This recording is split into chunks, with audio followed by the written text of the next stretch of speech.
Darmi, ikutlah bersama ibu nak. Ibu membutuhkanmu untuk membawa hasil ladang.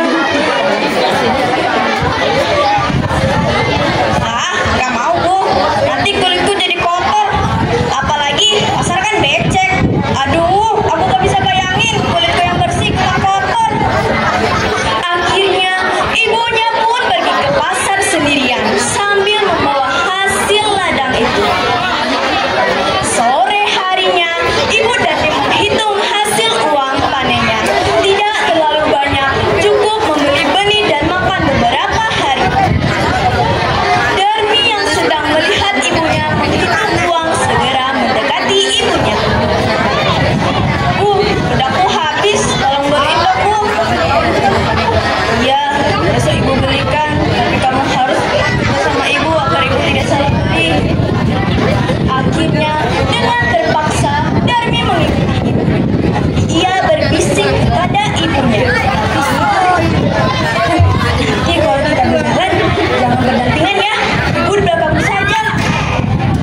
Kenapa Darmi? Udah, pokoknya ibu di belakangku saja. Darmi sebenarnya malu berjalan bersama ibunya karena kulit ibunya yang lusuh dan wajah yang tak terawat. Tiba-tiba di tengah jalan ada sebuah teman Darmi yang menghampiri dan bertanya, "Hai Darmi, kau mau kemana?" Aku mau ke pasar. Teman Darmi yang melihat ibu Darmi dan langsung bertanya, siapa yang ada di belakangmu? Apa dia ibumu? Bukan, dia bukan ibuku. Amit-amit deh kalau itu ibuku. Betapa sedihnya hati ibu Darmi mendengar perkataannya.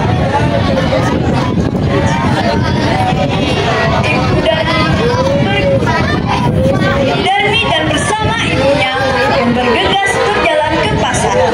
Sampai di pintu pasar, lagi-lagi Darmi bertemu dengan temannya yang lain. "Hai Darmi, kau mau kemana?" "Mau ke pasar." Siapa yang ada di belakangmu? Apa ada ibumu?" Itu pembantuku. Tentu saja bukan ibuku. Amit-amit deh. Betapa sedih hati ibu Darmi mendengar perkataan anaknya mengakui dirinya sebagai pembantu. Sesampai pintu di pasar, lagi-lagi Darmi bertemu dengan temannya yang lain dan menghampiri langsung bertanya, "Hai Darmi, tumben kamu pergi ke pasar. Siapa yang ada di belakangmu? Apa dia ibumu?" Itu pembantuku. Ibu Darmi tak kuasa menahan air matanya. Ia langsung berdoa dalam hati. "Ya Tuhan, hamba sudah tidak kuat lagi dengan perlakuannya hamba. Tolong sekiranya Tuhan ingin menghukumnya agar ia menjadi jerak."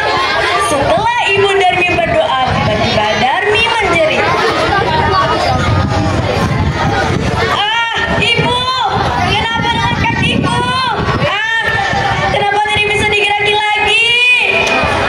Sedikit demi sedikit Darmi menjadi batu. Ibu Darmi hanya bisa menangis pilu. "Maafkan aku nak, ini karena semua perlakuanmu terhadap ibu."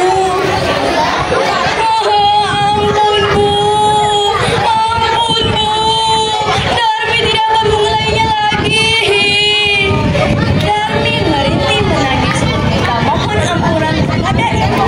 Sayang, semua tak bisa kembali. Ia tetap menjadi batu. Ia harus menerima hukumannya sendiri karena durhaka terhadap ibunya yang sudah merawatnya hingga ia besar. Akhirnya batu itu disingkirkan